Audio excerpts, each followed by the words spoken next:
Fala pessoal, primeiro de tudo, se inscreva no canal, dá essa moral, ativa o sininho das notificações, é importante, que aí o vídeo novo chega, você já acompanha na hora. E deixa o seu like aqui também, vamos dar essa força, tá bom? Agradeço desde já. Bom, vamos lá, vamos falar de Ceará e Cruzeiro. Eu narrei esse jogo no YouTube do Esporte Interativo com o Alexandre Pretzel, 0x0. Impressionante o nível de tensão, de nervosismo, como é difícil você lidar com o momento de pressão contra rebaixamento, né, com ameaça de queda, com sequência de jogos ruim. O Ceará vinha de 6 jogos sem vencer, o Cruzeiro vindo de 3 derrotas seguidas, e era evidente, era muito visível o nervosismo e como isso atrapalhava o desenvolvimento do jogo, a dinâmica do jogo, como isso influenciava num elevado número de erros, de passes, de bolas perdidas, um jogo de muito perde-ganha, porque as jogadas elas eram, às vezes, abruptamente interrompidas, precocemente interrompidas, por erros muito claramente provocados por falta de tranquilidade, e é difícil mesmo lidar. Um grande desafio, né, quando você está numa fase ruim, é lidar com esse psicológico, com essa pressão, e hoje a gente viu isso muito claramente. Tanto o Ceará quanto o Cruzeiro se mostraram times muito nervosos em campo, e esse nervosismo ele passava para a arquibancada, era visível quando a TV mostrava as imagens dos torcedores, e todo mundo tenso, roendo unha, rezando, tapando o rosto com bandeira, com lençol, com o que tinha lá à disposição. Tamanho era o nervosismo. E é claro, se olha para a tabela, se justifica, ainda mais na situação do Cruzeiro, um clube desse tamanho, dentro da zona de rebaixamento, o 8º jogo do Rogério Ceni, e ainda nada empolgante essa sequência, e eu quero falar mais dessa sequência, desse trabalho do Ceni, mais pro finalzinho do vídeo.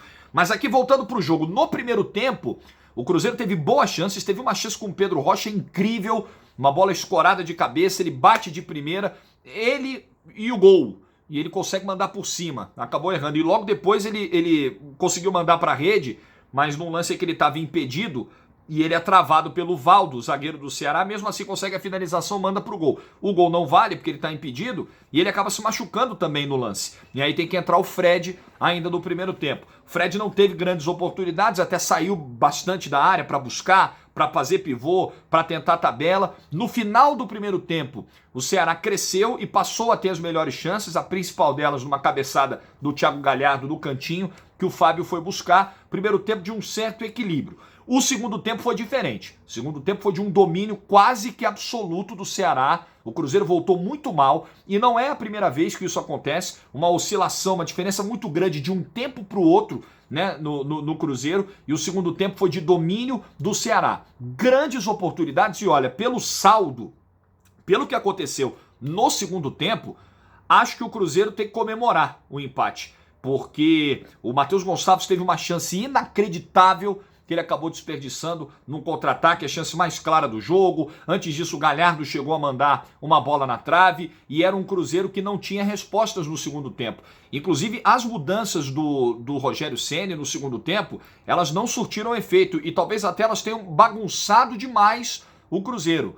O Ezequiel entrou e não conseguiu dar a velocidade que se imaginava. O Maurício entrou também para dar algum fôlego, mas pouco produziu. E o Ceará, no segundo tempo, o Ceará tem que lamentar demais. Certamente o Enderson vai lamentar muito não ter saído com os 3 pontos. Em alguns momentos, o segundo tempo de hoje até lembrou aquele jogo Ceará e Botafogo no Castelão, que também terminou 0x0, com o Ceará martelando. Naquele jogo foi até diferente, porque o Ceará teve um domínio completo do jogo. Em 90 minutos, muitas finalizações, muita pressão, e a bola não entrou. Hoje, esse volume, esse domínio se concentrou no segundo tempo. Chances claras, e o Ceará, mais uma vez, deixou escapar 2 pontos em casa.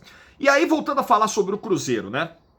É claro que pegar o time no meio do campeonato nessa situação é muito difícil. O Rogério Ceni já sabia do tamanho do problema que ele ia enfrentar. E ele resolveu topar esse desafio, um desafio muito grande. A gente pode olhar essa decisão do Rogério Ceni sob 2 pontos de vista. Tem um ponto de vista que condena abandonar trabalhos no meio do caminho, foi o que ele fez com o Fortaleza, mas não é o primeiro nem será o último técnico a fazer isso. Só acho importante também fazer essa ressalva, porque não dá para reclamar de dirigente que faz isso, porque os treinadores que costumam reclamar da cartolagem, fazem também quando a proposta aparece. Mas enfim, o Rogério não tem que ser crucificado em praça pública por isso. Como eu disse, ele não é o primeiro, nem será o último.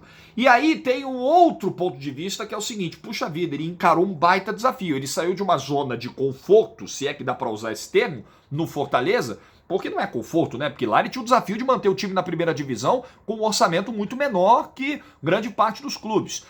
Mas aí ele encara um desafio muito grande, que é pegar um clube desse tamanho, que não está acostumado a passar por esse tipo de situação, que está vivendo uma crise administrativa, financeira sem precedentes, talvez seja mesmo a maior crise da história do Cruzeiro, e ainda teve que lidar, assim que chegou, com caras cascudos que não concordaram com uma ou outra decisão, uma ou outra amarração, é um baita desafio.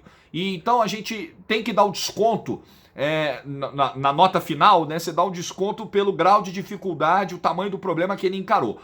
Agora, isso não vai, de forma alguma, evitar que a gente esteja aqui analisando o trabalho do Rogério, que a gente qualifique como bom, como regular, como ruim o trabalho do Ceni. Não é por isso que ele será isento de críticas durante toda a sua passagem no clube. São 8 jogos. Se você pegar toda essa linha, o Cruzeiro teve vitórias contra Santos e Vasco no Mineirão, que são vitórias porque a gente tem que pontuar algumas coisas, algumas circunstâncias dessas vitórias.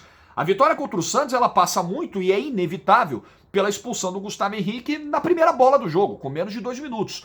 A vitória contra o Vasco é uma vitória em que o resultado é muito melhor que a atuação, porque era um jogo em que você ficava com a sensação clara que o Vasco poderia sair com 3 pontos e que em vários momentos da partida ele foi superior ao Cruzeiro dentro do Mineirão.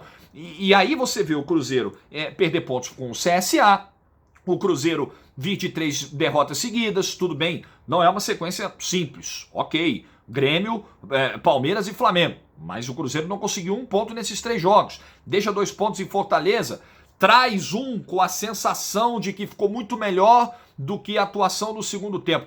Então até agora, convenhamos, a gente tem que pontuar toda a dificuldade do Ceni, toda a dificuldade de pegar um time do meio do caminho, toda a dificuldade de pegar um time com a corda do pescoço, mas ele sabia da dificuldade e temos que, ao mesmo tempo que pontuar essas dificuldades, analisar o trabalho. Não é bom. Em 8 jogos, o Cruzeiro não conseguiu reagir, ele tentou diferentes formações, ele falou em mudanças profundas, ele barrou gente importante. Por exemplo, hoje, o Edilson e o Sassá nem na relação ficaram, por decisão do Rogério Ceni. O Thiago Neves ficou do banco e o Ceni fez 3 alterações e não colocou o Thiago Neves. Então ele tá tendo carta branca para tomar decisões duras, difíceis, mas a gente tem que fazer a análise aqui. Nessa linha do tempo de 8 jogos, até agora, o Cruzeiro nas mãos do Rogério Ceni não mostrou evolução. Pelo contrário, a sinalização é ruim, é um time que não mostra caminhos, é um time muito tenso, muito nervoso em campo e conviver com isso durante todo o segundo turno vai ser bem complicado. O jogo com o Goiás é mais um confronto direto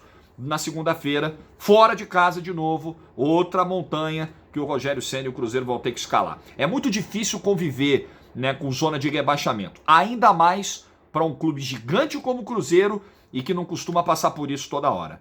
Não vai ser fácil a caminhada do Rogério Ceni nesse segundo turno, como a gente já está conseguindo perceber. Valeu, pessoal. Grande abraço.